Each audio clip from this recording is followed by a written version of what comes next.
the Declaration of Independence did more than just announce freedom. It declared a social contract. It said the government exists only with the consent of the governed. That is its duty to secure the rights and representation of the people. Those principles, liberty, justice, accountability, became the foundation for the Constitution. And just over a decade later, they were written into the Bill of Rights. Freedom of speech and press, the right to assemble, freedom of religion, due process, equal protection. The Declaration voiced the grievances. The Bill of Rights set down the remedies. Together, they defined what we the people expect from our government. And today, those expectations remain urgent. As we continue to face suppression, exclusion, and unequal representation, the promise of that social contract still calls us forward. The fight for a government that truly represents all of us is not finished. It is the very work of democracy. The grievances in the Declaration of Independence can feel like a long catalog of complaints, but they weren't random. They revealed a pattern of power used to control, to silence, and to weaken the people. For our discussion today, we'll group the grievances into 6 themes: violations of representative government and self-governance, abuse of judicial power, taxation without representation, economic restrictions and control, military oppression, and acts of tyranny and war. 6 themes, 1 message. The colonists were demanding a government that served the people, not the other way around. Grievance 1. He has refused his assent to laws the most wholesome and necessary for the public good. Grievance 2. He has forbidden his governors to pass laws of immediate and pressing importance unless suspended in their operation till his assent should be obtained, and when so suspended, he has utterly neglected to attend to them. Grievance 3. He has refused to pass other laws for the accommodation of large districts of people unless those people would relinquish the right of representation in the legislature, a right inestimable to them and permissible to tyrants only.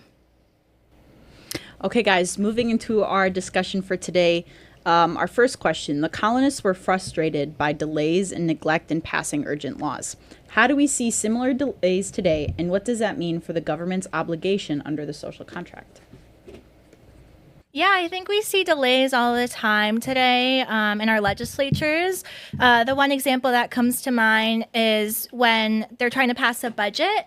And we see, like, so often in the state legislature, but also in federal, that they kind of shut down almost government in order to pass this budget. And I also remember an example in the federal government when they were trying to get a Speaker of the House. And so they were like going on for almost a month trying to get a Speaker of the House, which just causes unnecessary delays, which kind of, stops all policy and decision making. So nothing can really get done on a policy level. So, in terms of federal workers getting their paychecks, that might get delayed, or for healthcare necessities, Medicare, Medicaid. And I think just delays in general and neglect just really put a taint on how citizens view the government. And it can really kind of mess and erode with the trust that citizens have with the government and in terms of the social contract. So then the social contract gets eroded.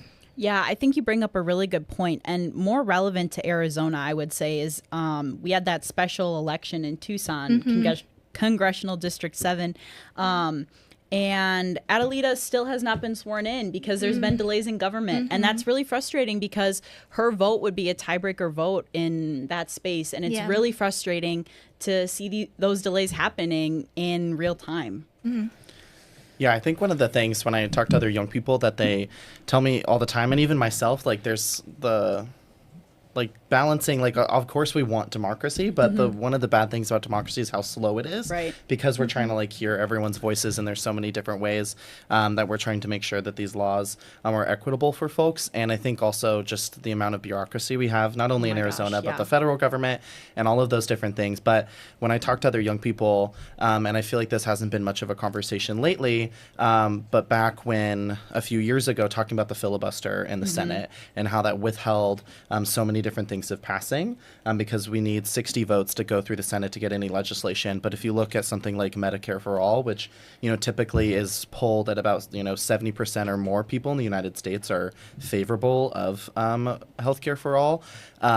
But it can't get through the Senate. Right. And so I think that is what makes young people so frustrated. And then it makes, I feel like, us as people who are like attuned to politics and are trying to get more young people involved, because those types of things just push people, not just young people, but everyone out of politics, because they're like, no one's actually listening to me. The system actually isn't working. It's just a bunch of people who are just trying to be in power, but aren't actually doing the work because it is just the system is so slow. Mm-hmm. Yeah, I really can't help but like draw a comparison to like trials. I don't know like if that makes sense, but in my mind, I think like law, like in trials, like court cases, they have like protections in place to like decrease undue delay.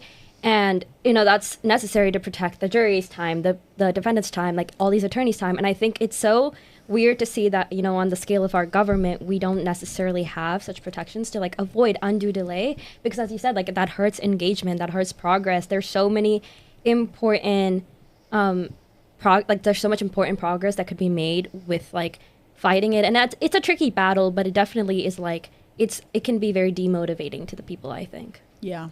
100%. And I think a big cause of the delays in passing laws has to do, especially lately, with a lot of partisan debate. Oh my gosh. Yeah. So, when two parties can't come to a compromise, it's constantly going back and forth and voting within party lines. And I just think that in order to expedite those, the law process and making decisions, that the legislators should really take into account what the citizens want at the end of the day and vote in line with what their constituents in their district want, because ultimately they're representing them and not, their own party and their own personal agendas. Yeah. 100%.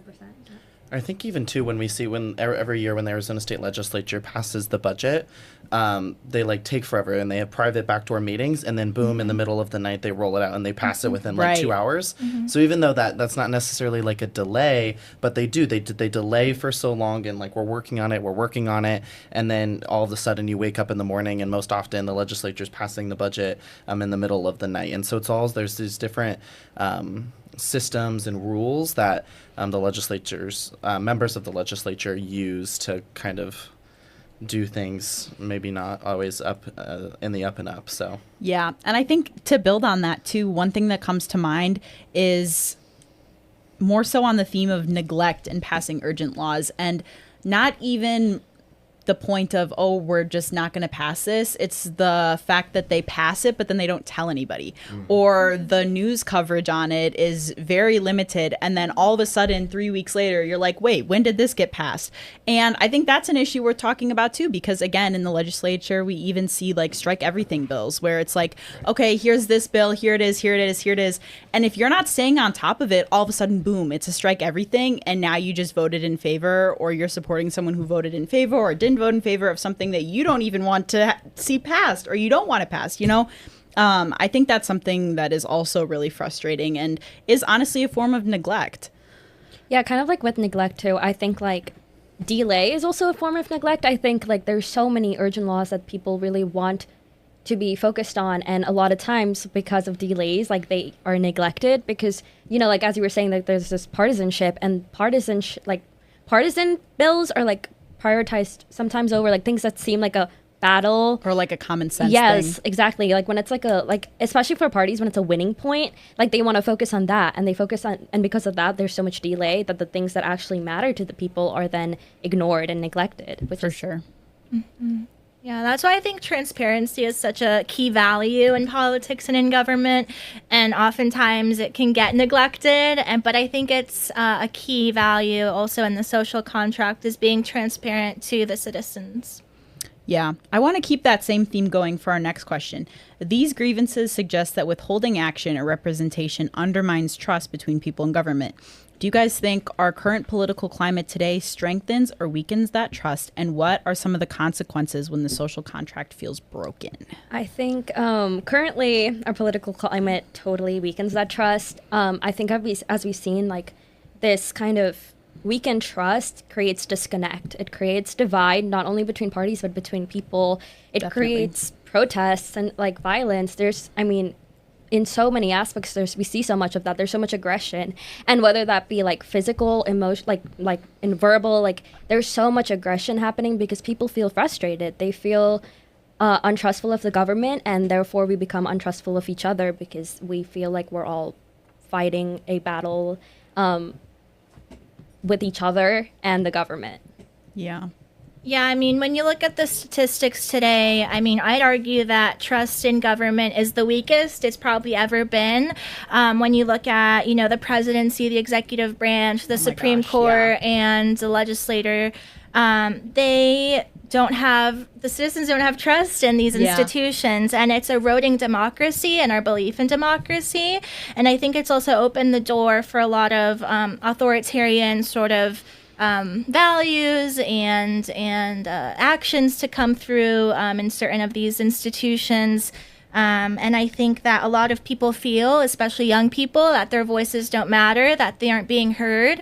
So they always try to find a scapegoat, whether that be listening to certain individuals who have a really big influence or taking the streets, like you said, Ishita. So definitely it's a problem that we see in today's society. Yeah, I think sometimes, like even myself, I get caught up in like always talking to people who are kind of in tune to politics, and I think also which we as people who are in tune to politics see like that dysfunction, see the polarization, because it's hard to, I mean, obviously we're, you know, a lot of the time doing electoral work and you know, we're competitive people and we want our side to win, and it becomes kind of that back and forth. But I think also remembering that, and a lot of the time, a lot of my work is knocking doors and talking to people at their door, and those people, you know, they're not in tune to politics. They're not necessarily following all those things. They might see a headline here and there, but they're just trying to, you know, live their day-to-day life. They're working class people, trying to afford their next meal, and so I don't think they're not hating of their neighbor just because they may be of a different party than they are. And even we see in Arizona, increasingly, independents are out-registered Republicans and Democrats in Arizona. And so people are increasingly feeling that they are kind of an independent person. They don't align with either party. And so I think, but, you know, as Emra mentioned, the trust in government institutions and just in institutions in general is increasingly going down. And I think that's a real danger because I think trust in institutions is important for our society to kind of remain cohesive amongst people. So, yeah, I think there's definitely a lot of consequences when we see kind of the social contract feeling broken because people aren't seeing the government do anything. Right. And I think a lot of it goes to, we've been hearing a lot of political candidates talk about the 1% or the billionaires. And so I think when you can have working class people kind of, you know, they have a common enemy, I guess. But even recently I saw kind of a video of Bernie Sanders went in super rural West Virginia. But he sat down with Trump supporters and, you know, just had a conversation. And I think they were able to find some common ground on different things because I think at the end of the day, you know, hopefully people in government are trying to ensure that people can get by in the United States a little easier. So yeah, and I think you bring up a really good point of the more prevalent erosion of trust. And I think something that is really important to mention along the lines of that is that when that trust begins to erode, people feel paralyzed by their fear. And they're so scared of the fact that, oh, well, X, Y, and Z is happening and W, Z, and Y is happening on the other side. And there's that divisiveness, but then that fear in turn paralyzes people and drives reluctancy from voter engagement and community outreach, like you mentioned. And I think that's where we see people kind of starting to withdraw and be like, I don't even want to be a part of this anymore. Like, it's so chaotic. And I feel like that honestly is like one of the biggest problems, if not the biggest problem, because you can make change with someone who's willing to engage. But if you have folks who aren't even willing to engage, how are we going to reach you? You know what I mean? And I feel like that is something that needs to be talked about as well when we talk about broken trust and the erosion of these social contracts, because it doesn't happen always all at once. You know, it's a gradual buildup, and I think we see that a lot today. I actually kind of want to piggyback off of that.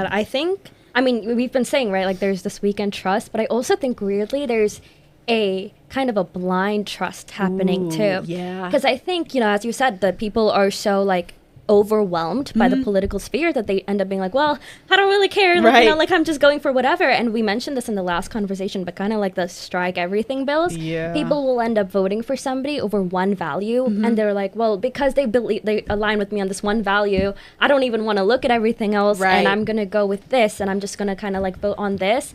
And they end up having a blind trust in this, like, in the party or this, like, leader or whatever, because they're so overwhelmed that they'll just, like, and they have such little trust in the system as a whole that they just will now trust one specific person or one specific party. 100%. Yeah, and that's why I think it's so important too to have sort of like a third party or mediators between the government and citizens.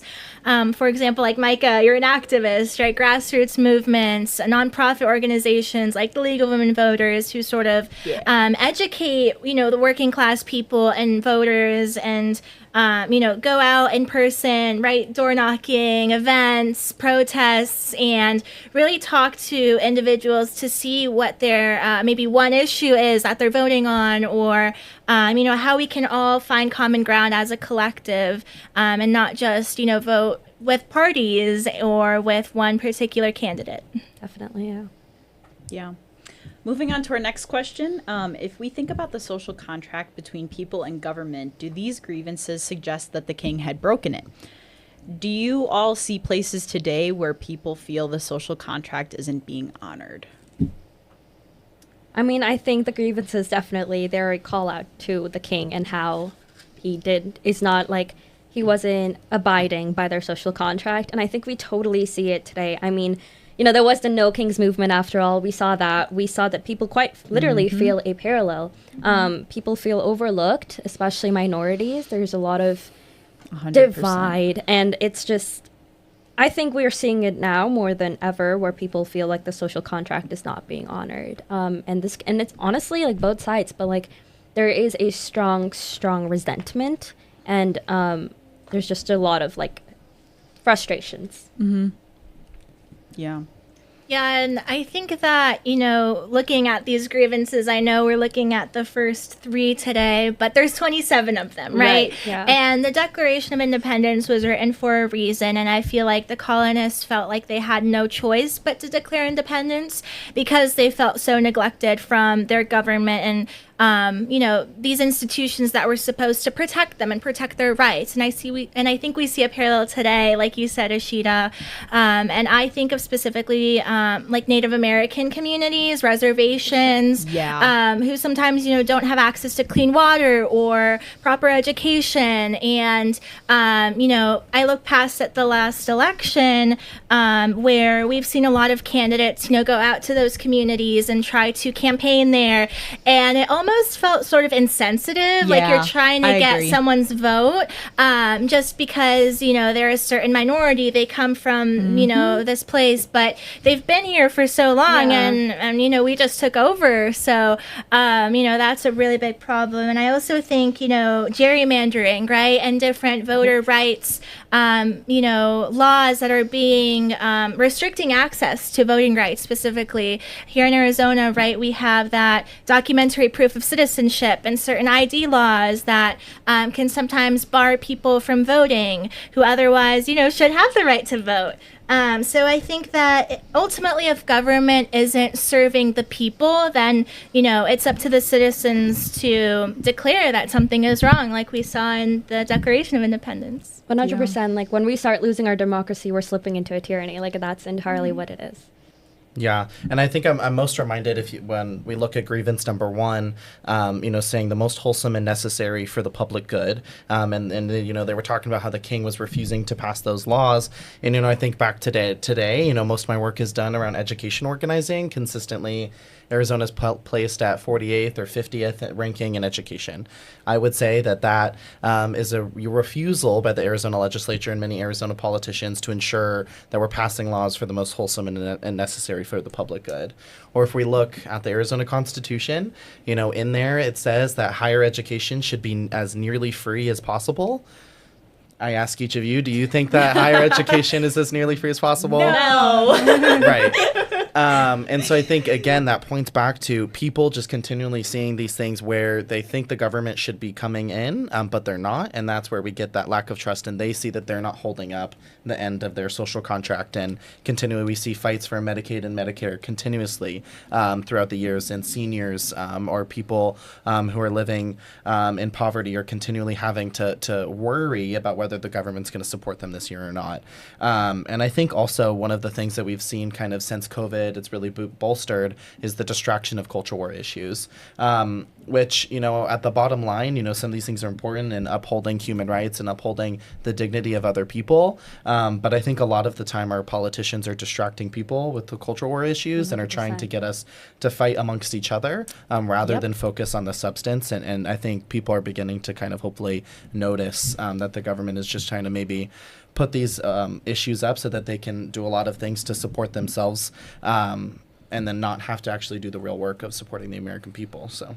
Yeah, I really liked what you said, Mikah, about the politicians using culture wars to divide people and to use as a distraction, because I think similar to how we see strike everything bills, we also almost see strike everything politicians. Yes. We elect and see these politicians run and campaign on issues that are near and dear to our hearts. And even the most educated voter who does all their research, that still doesn't ensure that once that politician gets elected, they're not going to change their mind and completely do a 180 on what they said they would promise to do. So I think that's part of the reason that people also feel like the trust is being eroded as well, because we can't even trust the politicians to do what they say they're going to do, even though we do the research, even though we do the education. It's just, it feels so frustrating and paralyzing. And it feels like such a strong parallel to the grievances against the king in the Declaration, honestly. Moving into our last question, the Declaration criticizes the king for refusing laws that were necessary for the public good. How should we define the public good today, and do you think the government is living up to that responsibility? I mean, kind of going off of what Mikah was just saying with the the distraction, right, and how Medicaid, Medicare, none of that is really focused on. There's so many issues. I find it kind of crazy that we are one of the most advanced countries but do not have universal health care. Seriously. That's kind of what we're saying, right? There's these distractions, there's these delays, neglects, so much of our conversation is just repeating, but it's truly because such important things like universal health care, free education or cheaper education, things that would really be foundational, I don't know, really catalyst. Bare minimum. Bare minimum catalyst for literally for our people, and it's so neglected. So many people live in poverty because of healthcare bills, and college tuition together. People our working class loses so much money to that, when truly we could be creating so much productivity in our economy, in our society, so much more engagement, pillars, and they're entirely ignored. I think going along the lines of what you said as well, I think those same ideas where we're prioritizing, accessibility to healthcare for all, accessibility to education for all, those are all things that also butterfly effect into sense of community, where people feel drawn to each other and they understand yeah, dude, I struggled with the same thing, or I'm going to the same school, or I went to this community resource and it helped me there. I think those are all things that help to unite people together rather than divide them, but yet we don't see the priorities focused there. Yeah, and I mean, when I think of the public good, I think of, something that helps all of society, and that's for everyone.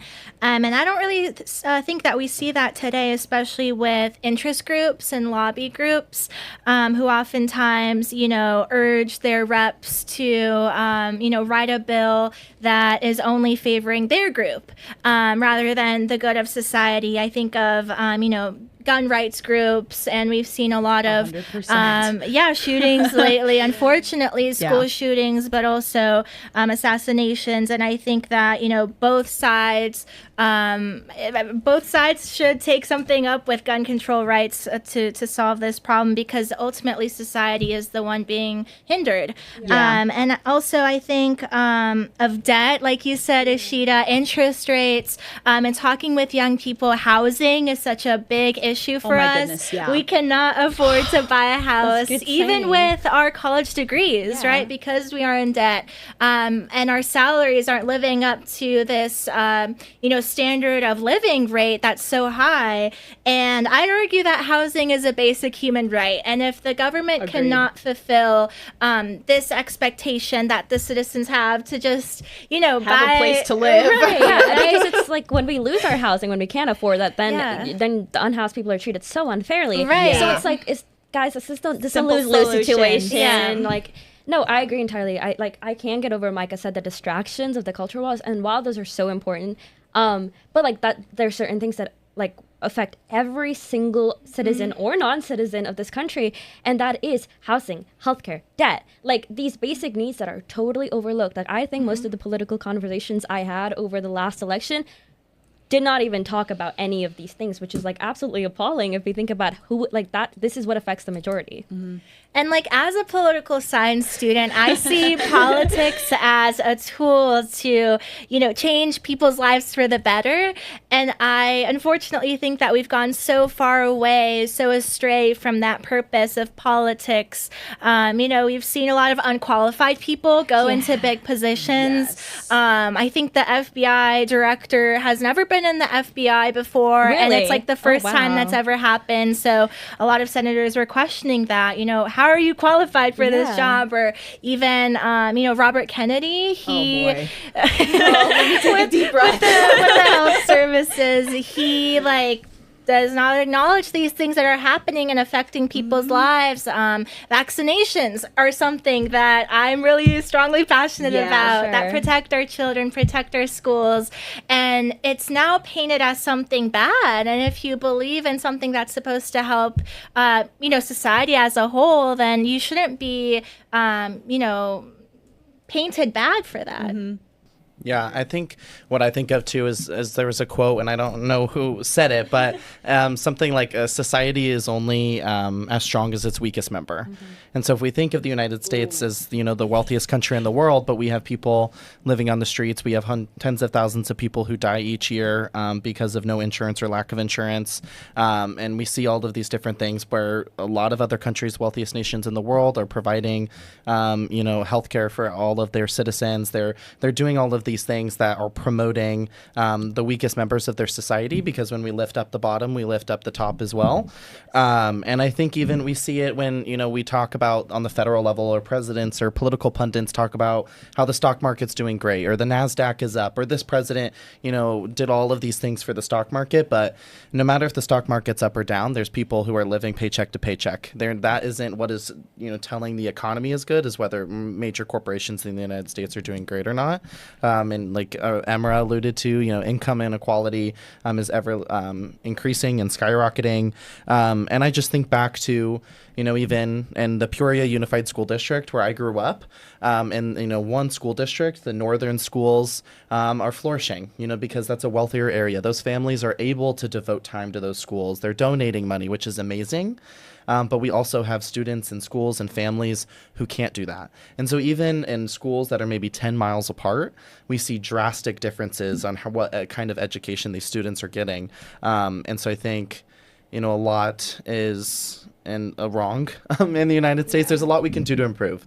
Because I even remember I traveled to Finland this past summer, and one of the amazing things they do, and this is just an example, but anytime someone has a child, immediately they're sent a box that will provide that mother with everything that child needs for an entire year. Wow. The box turns into a bed that they can use. It has clothes for an entire year, diapers, formula, food. Like, I And have so, to say, just that one thing crazy. that the government does to provide children off to a great start is kind of shows you where United States is kind of lacking in some different areas. And so, And like one real quick thing, but I agree. Like I think progress, like is kind of related, but like progress, right? Like a lot of times progress requires compromise, and I think that's something we tend to forget is when something is necessary for the public good, we need to, for example, gun rights, right? Like I personally believe that it's clearly more harmful to society than it is helpful. Sometimes that means compromising rights, but at the end of the day, the utilitarianism,